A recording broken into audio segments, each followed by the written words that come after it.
Welcome to the Real Estate Espresso Podcast, your morning shot of what's new in the world of real estate investing. I'm your host, Victor Monash, and this is the weekend edition where we interview notable people. But first, let's say a quick thank you to our sponsor. The Real Estate Espresso Podcast is brought to you by International Coffee Farms.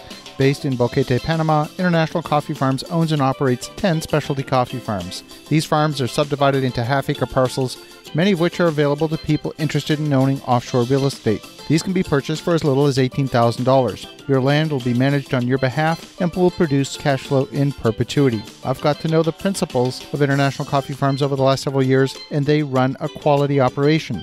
Have a listen to episode 121 with CEO and founder Mr. David Sewell, where we talk about investing in coffee farmland as a safe and diversified offshore investment. To find out more, visit internationalcoffeefarms.com. That's internationalcoffeefarms.com.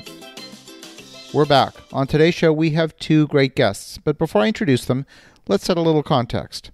I believe it's really important to invest in your own personal development, and as entrepreneurs, it's very difficult to have open, authentic conversations about the entrepreneurial struggle. When you have an opportunity to talk with other entrepreneurs about their experience and how it relates to your personal situation, you've got to take full advantage. My guest today used to be in real estate, and today he has one of the leading business podcasts in existence with over 65 million downloads. He's published over 2,000 episodes. He has translated that audience into multiple streams of income, totaling over $8 million in just the last 5 years. Today, my guests are John Lee Dumas, host of the Entrepreneur on Fire podcast, and his partner and co-host, Kate Erickson. We recorded the show over video conference, and the funniest part is that we're such geeks on podcasting technology, we started our conversation comparing microphone characteristics. Here's a glimpse of my conversation with John and Kate. Enjoy. I see Kate is here in the house. We have Victor rocking and rolling. If you can Hey, Victor. Hear me. Victor, how you doing, brother? I'm great. How are you?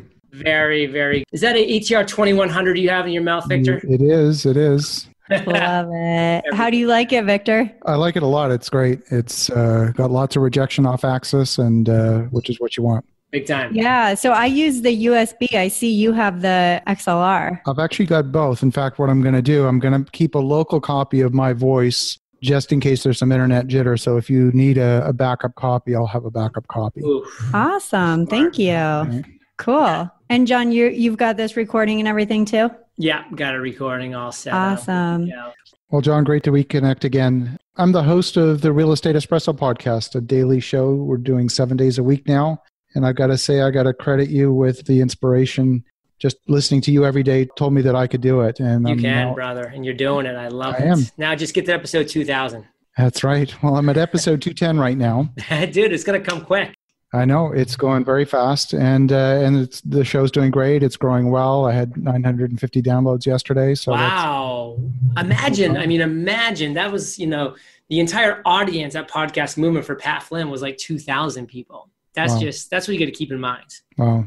Having done a couple thousand shows now, how do you manage the balance between repetition and keeping the content fresh? And now I know that the first shows were very formulaic and you kept it fresh by having different guests, but now that you've cast it a little bit wider open, how do you choose the content? How do you make sure that, because you need a certain amount of repetition to reinforce certain ideas. Totally. Too much, it gets boring. Yeah. How do you balance that? It's always about the story. Like that's why for 2,000 episodes, Entrepreneurs on Fire won at a very high level because, the people that didn't get the show were just like, how's this dude, doing what he's doing? He's just asking the same 4 questions every episode. But what they didn't get was that my questions were eliciting stories. And we as humans love stories. We're drawn to stories. That's why history broken up into 2 words is his story. Like we're drawn to that once upon a time. Like we lean closer, we listen because we want stories. We love stories. And so Entrepreneurs on Fire 1 through 2001 WON, because it was about stories and was focused on the stories. And now from episode 2000 going forward, I still always go back to the story. So somebody may be talking about, this tactic or this tool or this strategy, but I always go for the story behind that as well. So I'm always like, so tell me more about that. Like, where were you when you had that idea? Give me an example of a day that you used that strategy, that it actually works. oh yeah, well, I've done it a few. No, I don't want a few times. Give me that one specific time that strategy worked or didn't work. And let's talk about it. Let's go in depth about that. So, Victor, always try to bring the story out of whatever scenario you're talking about, because that's what's going to keep things fresh. I like that a lot. Yeah, that's great. So you've got multiple streams of income, and each one of them requires a certain amount of nurturing and growth.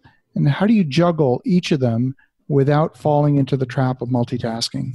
Yeah. So for me on this, is really the 80-20 rule. Like I really look at, okay, what are our major revenue streams? We can look at that and we can see sponsorships is really big. We can see, Podcasters Paradise as our flagship program is really big. And then now, coming up as a good revenue stream is our 3 hours to your big idea / real revenue course. Affiliates are really big for us in that manner as well. So, I kind of like really look like at my major revenue streams as they are.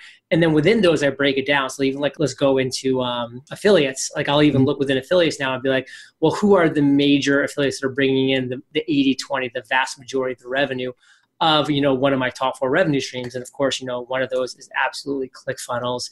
Another one is create awesome online courses, so I can just pick out a couple that make up the vast majority. And those are the only ones that I'm really focusing on nurturing. The other ones, I just kind of let wither. And when they bring in a couple dollars, it's better than zero. But I know the ones that really resonate with my audience, that really generate the major revenue, and we keep our focus on those things. So, really identifying your major sectors. And I would say no more than 4 or 5 total would be considered like your major sectors. And then within those major sectors, what within those major sectors is your 80-20? What's the 80-20 within those? That's what you focus on. So you're not multitasking, which is too many things, going after, one of my affiliates that might, have generated a total of $1,000, where I have another affiliate generates, sometimes up to $1,000 a day, like a ClickFunnels. I love that. First and foremost, a real estate developer. I'm an entrepreneur just like you. Got lots of projects on the go. And one of the things that I've noticed is that in order to keep focused when things go wrong it's really a mental game. And I know you've encountered failure. I'm sure you even encounter it now every day.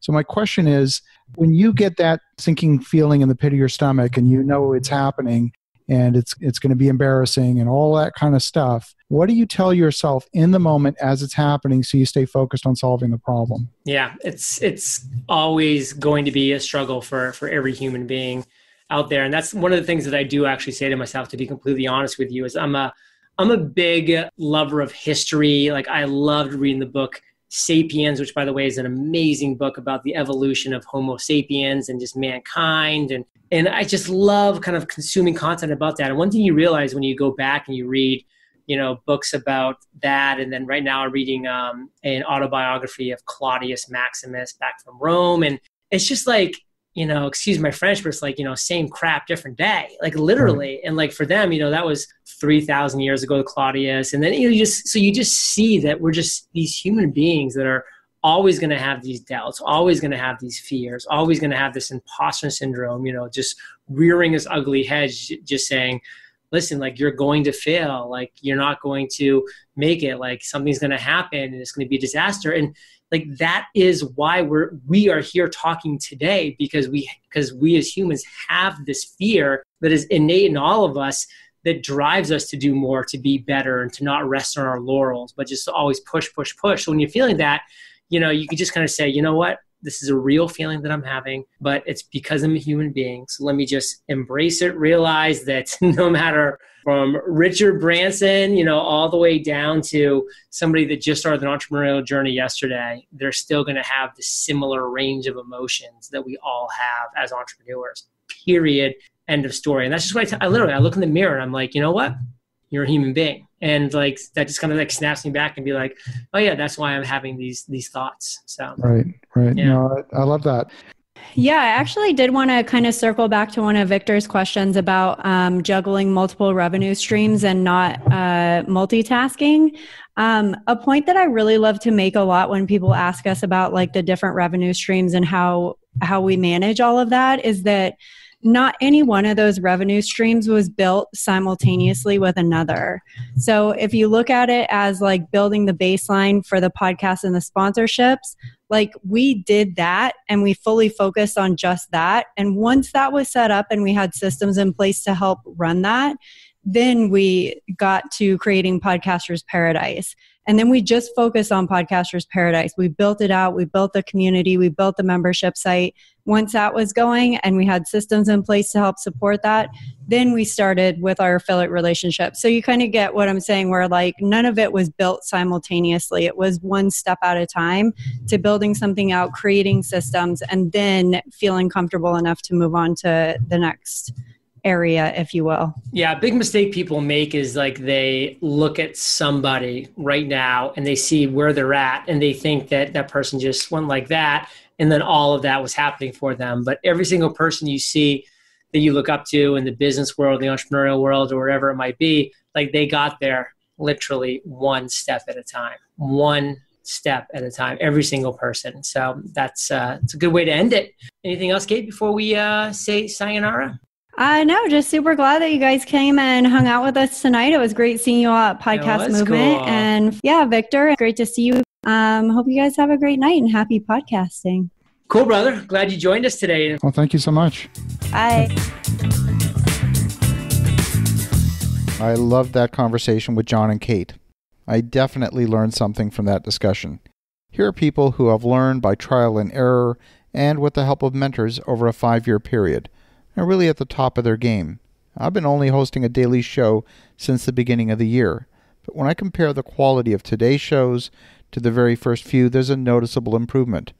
With each round of continuous improvement, different aspects of the show get refined. It really doesn't matter whether you're doing a daily show, flipping houses, building apartment buildings, or investing passively.